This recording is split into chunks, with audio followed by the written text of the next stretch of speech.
आप देख रहे हैं बबलू टीवी। एक दफा का जिक्र है, एक गांव में दो कौवे रहते थे,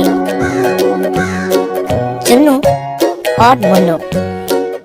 एक दफा उन दोनों के दरमियान बहस होने लगी कि कौन बहादुर है। चुन्नू बोला, मैं तुमसे बहादुर हूँ क्योंकि मैं तुमसे ज्यादा सेहतमंद हूँ। तो मुन्नू बोला, नहीं, मैं तुमसे बहादुर हूँ क्योंकि मैं तुमसे उम्र में बड़ा हूँ। तो उन्होंने शर्त लगाई और अपने बीच एक मुकाबला रखा। जो अपनी चोंच में एक थैले में कुछ भरकर ऊपर उड़ेगा वही बहादुर होगा। चुन्नू बहुत चालाक था, उसने अपने थैले में रुई भर ली और मुन्नू के थैले में नमक, और दोनों ने उड़ना शुरू कर दिया।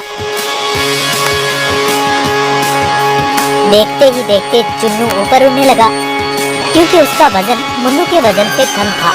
बहुत कोशिश करने के बाद भी मुन्नू ऊपर न उड़ पाया, तो वो बहुत परेशान हो गया और उसने आसमान की तरफ देखा और बोला, ऐ मेरे अल्लाह, मेरी मदद फरमा। और तभी अचानक से बारिश होने लगी। रुई के गेंदे पानी में भीगने की वजह से भारी हो गए, लेकिन मुन्नू के थैले में नमक पानी में घुलकर हल्का हो गया और अब मुन्नू ऊपर उड़ने लगा और चुन्नू नीचे जाने लगा।